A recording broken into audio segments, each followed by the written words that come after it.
পাণ্ডবেশ্বরে অত্যাধুনিক মডেল বাস স্ট্যান্ডের উদ্বোধন। পশ্চিম বর্ধমানে পাণ্ডবেশ্বর দীর্ঘদিনের অপেক্ষার অবসান ঘটিয়ে ফুলবাগান মোড়ে উদ্বোধন হলো একটি অত্যাধুনিক মডেল বাস স্ট্যান্ডে। বুধবার এক অনুষ্ঠানের মাধ্যমে এই বাস স্ট্যান্ডের উদ্বোধন করেন পাণ্ডবেশ্বরের বিধায়ক নরেন্দ্রনাথ চক্রবর্তী। স্থানীয় বাসিন্দাদের যাতায়াত ব্যবস্থাকে আরও সুবিধাজনক করে তুলতে এই উদ্যোগ নেওয়া হয়েছে। নতুন এই বাস স্ট্যান্ডে যাত্রীদের জন্য আরামদায়ক বসার ব্যবস্থা, শৌচাগার, পরিশ্রুত পানীয় জলের ব্যবস্থা এবং রাতের নিরাপত্তার জন্য আধুনিক আলো লাগানো হয়েছে।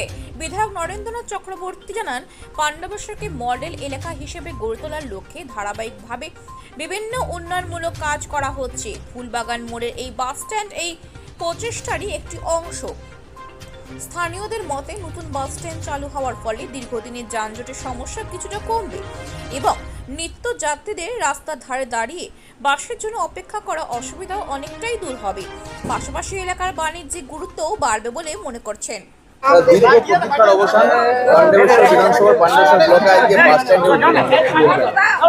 আমি খুব খুশি।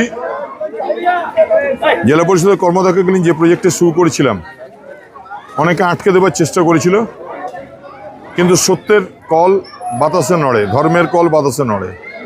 তাই আজকের উদ্বোধন করলাম এবং মানুষের হাতে তুলে দিলাম। পাণ্ডবেশ্বরের মানুষের উন্নয়নে পাণ্ডবেশ্বর বাস স্ট্যান্ড, যেখান থেকে বাস ছাড়বে, মানুষ এসে বাস ধরবে, খুব প্রয়োজন ছিল। আজ থেকে এটা চালু হয়ে গেল, কাল থেকে এখানে বাস দাঁড়াবে।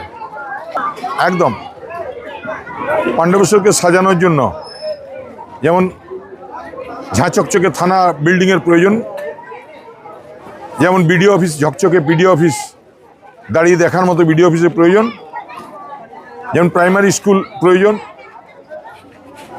আরবিতে ভেঙে যাওয়া গরিব মানুষদের জন্য অটো হাব প্রয়োজন, সেমনি বাস স্ট্যান্ড প্রয়োজন। এছাড়াও এখানে এসি বাস স্ট্যান্ড এবং একটি গেস্ট হাউসেরও বিধায়ক ফান্ড থেকে 16 লক্ষ টাকা দিয়ে গেস্ট হাউসের শুরু হলো। পাণ্ডবেশ্বরের উন্নয়নের গতি নিয়ে বিরোধীরা বলবে, কারণ যে রাস্তাগুলো ওরা দেখিয়েছিল বর্ষাতে ভেঙে গেছে, সেগুলো আমরা সব সেরে দিয়েছি। আরও নতুন রাস্তা হচ্ছে, পাণ্ডবেশ্বরের মানুষের উন্নয়ন হচ্ছে, এটাই বড় কথা। আমাদের হোস্ট বললেন আজকে একটা ঐতিহাসিক দিন। আজকে আমাদের মডেল বাস স্ট্যান্ড, যেটা পাণ্ডবেশ্বরের মডেল বাস স্ট্যান্ডটা আজকে ফাইনালি আমরা কমপ্লিট দেখতে পাচ্ছি। এটা অনেকদিন ধরে আটকিয়েছিল, কিন্তু আমাদের ডিএম স্যারের চেষ্টায়, এমএলএ সাহেবের চেষ্টায় এটা ফাইনালি কমপ্লিট হয়েছে। আর এটাতে অনেকটাই আমাদের হেল্প হবে।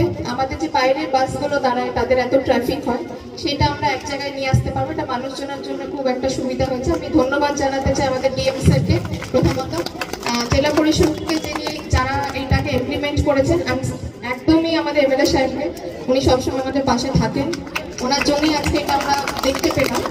তো এই নিয়ে আমি শেষ করছি। আমি এমএলএ সাহেবকে বলবো কি উনি বলবেন, ওনার অভিজ্ঞতা দাঁড় করিয়েছে।